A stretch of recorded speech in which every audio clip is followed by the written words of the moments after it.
लोग तो ऐसे भी थे जिन्होंने गाना गाकर प्रधानमंत्री का स्वागत किया।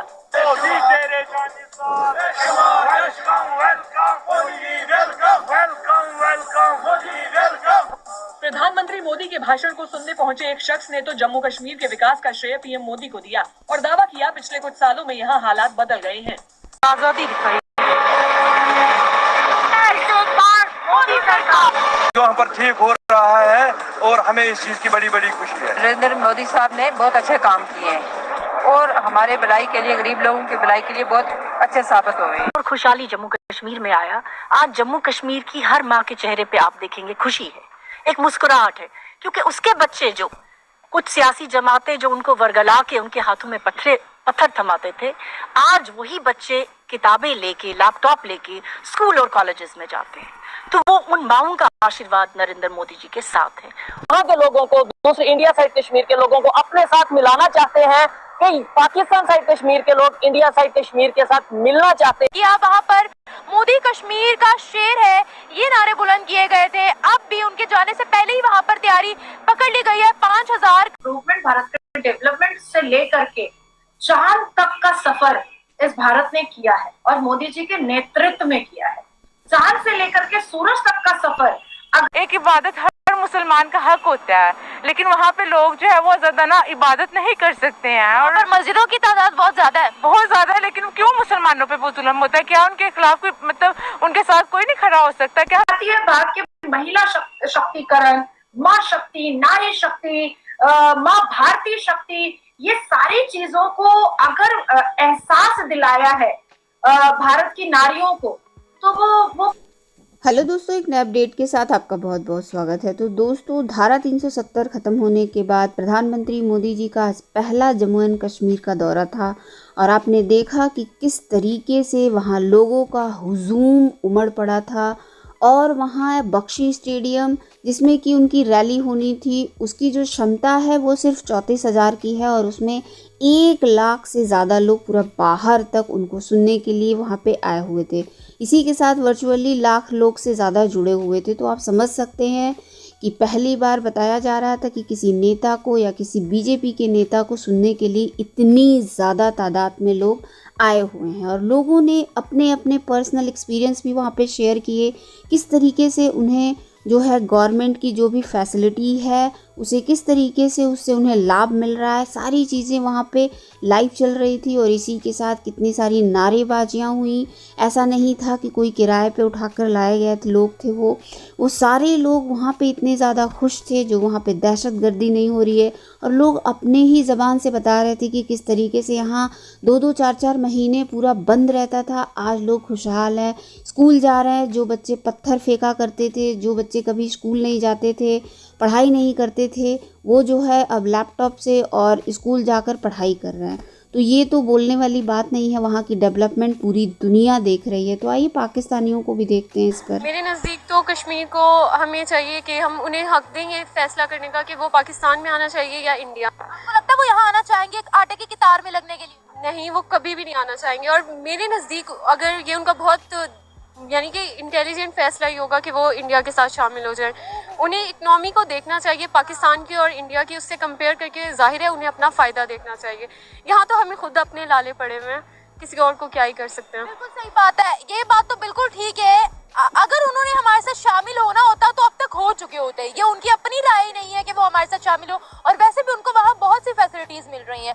आपकी नज़र में इस वक्त वो लोग आज़ाद कश्मीर से कितना आगे हैं? आज़ाद कश्मीर से तो वो बहुत ज़्यादा आगे हैं, उनकी डेवलपमेंट भी बहुत ज़्यादा हुई है और इंडिया वहाँ पे अपना पैसा लगाता है, इन्वेस्टमेंट कर रहा है। पाकिस्तान में तो इन्वेस्टमेंट हमें हमारे अपने सूबों की नहीं मिल रही, तो फिर कश्मीर को तो वैसे इग्नोर करके उन्होंने साइड पे किया हुआ है। लेकिन जब बात आती है इंडिया से लड़ने की तो सबसे पहले पाकिस्तान आगे आ जाता है और अपना हक मांगना शुरू कर देता है। और मेरे ख्याल से हमें कश्मीर के अवाम के हक को ज़्यादा फोकियत देनी चाहिए बनिस्बत अपनी इकनॉमी के। ये बताएं, आजाद कश्मीर के लिए अभी तक हमने किया क्या है? कौन से स्कूल्स वहाँ पर तामीर किए हैं, कौन से अस्पताल तामीर किए हैं, कौन से आईटी सेंटर वहाँ पे, या कौन से रेलवे एयरपोर्ट बिल्ड किया वहाँ पर? यही तो बात है, ये कुछ करते नहीं है, लेकिन इन्हें अपना हक चाहिए, इन्हें चाहिए ये वहाँ पे डेवलपमेंट करें, अपना कुछ लगाएं, तो आगे से अवाम भी इन्हें सपोर्ट करे। अवाम इन्हें कैसे सपोर्ट कर सकती है? हमारे कश्मीरी तो यहाँ पर मुसलमान है ना, यहाँ पर हमारे कश्मीर में तो हिंदुओं की तादाद या सिखों की तादाद नहीं है, वो तो मुसलमान बसते हैं ना वहाँ पर। तो क्या वो मुसलमान हमारे कश्मीर में जो रहने वाले हैं वो खुश है? मेरे नज़दीक तो नहीं होंगे, क्योंकि ये लोग अपनी तरफ खींच रहे हैं, वो लोग अपनी तरफ खींच रहे हैं। इससे बेहतर है अगर अभी तक हम लोग ये मामला हल कर देते, अक़वाम मुत्तहिदा अगर ये मसला हल कर देती तो एग्जैक्टली तो अब तक सब कुछ नॉर्मल हो जाता है। एटलीस्ट कश्मीर के अवाम तो सुख का सांस ले रहे होते ना। अब आज़ाद कश्मीर ना मकबूजा कश्मीर, मुझे तो दोनों में ऐसे लगता है कि हम उनको कहते हैं कि वहाँ पर जुल्म ज्यादती है। आप हिस्ट्री उठाकर देख लें, 14 बिलियन डॉलर के वहाँ पर बजट लग रहे हैं। हैरान रह जाता है इंसान, वहाँ पर दुनिया का सबसे बड़ा ब्रिज बना है। अगर डेवलपमेंट में बात करें, जबरदस्त डेवलपमेंट वहाँ पर हो रही है। अभी अगर आप गूगल करेंगे आपको पता लग जाएगा कि वो हमसे कितने आगे निकल गए। 1984 से जो शाहबानो और सायरा बानो जो खून के आंसू रो रही थी 3 तलाक के नाम पर, उससे मुक्ति दिलाने वाला कौन है? मोदी जी है। पॉलीगेमी हलाला जैसी मतलब बदशक्ल, बदसूरत और अश्लीलता और बेहूदगी से निजात दिलाने वाला मुसलमान बेटियों को कौन है? मोदी जी है। 33% वुमेन रिजर्वेशन बिल दे करके महिलाओं को डेमोक्रेसी ऑफ टेम्पल भारत के पार्लियामेंट के अंदर entrance gate, democracy of temple Bharat के पार्लियामेंट के अंदर एंट्रेंस गेट देने वाला कौन है? मोदी जी है।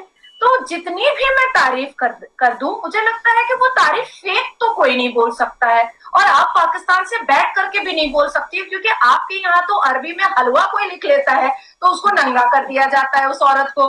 और कितने अश्लील और बेहुदा लोग हैं और अपनी बातों का पाकिस्तान के मुसलमान पुष्टिकरण भी करते हैं, ना पढ़नी आती है ना समझनी आती है।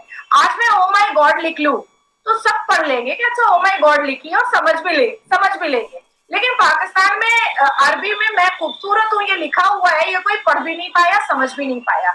मगर उन्होंने मुस्लिम्स या उसकी बात नहीं की है। राहुल गांधी ने होल एक जो उन्होंने नक्शा खींचा है, जो उन्होंने बताने की कोशिश की है, उसमें मैं तो खैर एग्री नहीं, लेकिन आपसे मैं जरूर समझना चाहूंगी कि असल हकीकत क्या है। नहीं, राहुल गांधी और कांग्रेस परिवार हमेशा से मुसलमानों का परिवार रहा है। और आपके चैनल में भी मुझे शहबाज शरीफ का एक एमएलए बोलता हुआ दिखाई दिया राहुल गांधी के प्रचार में, जो मैंने टोका भी था कि मुझे तो पता था कि 28 पार्टियां ही जुड़ी हैं कांग्रेस में, ये 29 पार्टी शहबाज शरीफ की कैसे आ गई। चलो अच्छा हुआ कि मुझे पता चल गया है, तो ये इसके लिए तो मैं आपको थैंक यू बोलूंगी। और हमेशा से देखिए बिलावल भुट्टो बिल्लो रानी यहाँ आई थी, मुसलमान कैबिनेट एजुकेशन मंत्री 1947 से 1977 तक रहे थे, जो बहुत ही नजदीकी थे जिन्ना जी के। और कहीं ना कहीं मुझे ऐसा लगता है उनके बारे में जब मैं पढ़ती हूँ, इतिहास के पन्नों को खोलती हूँ, तो वो भारत के पुत्र कम और ज्यादातर मुझे स्लीपर सेल ही दिखाई देने लगते हैं, एजेंट्स ही दिखाई देने लगते हैं मुसलमान कम्युनिटी के। तो ये जो 5 एजुकेशन मंत्री आए थे, मौलाना अबू कलाम आजाद, हुमायूं कबीर, मोहम्मद करीम, फखरुद्दीन अली अहमद, नूरुल हसन, तो ये 5 एजुकेशन मिनिस्टर जो कैबिनेट मंत्री थे नेहरू से लेकर के इंदिरा गांधी से लेकर के राजीव गांधी तक, तो 25 साल में अगर इन्होंने मुसलमानों को शिक्षा की तरफ रागिब किया होता तो आज ये रेडी नहीं लगा रहे होते।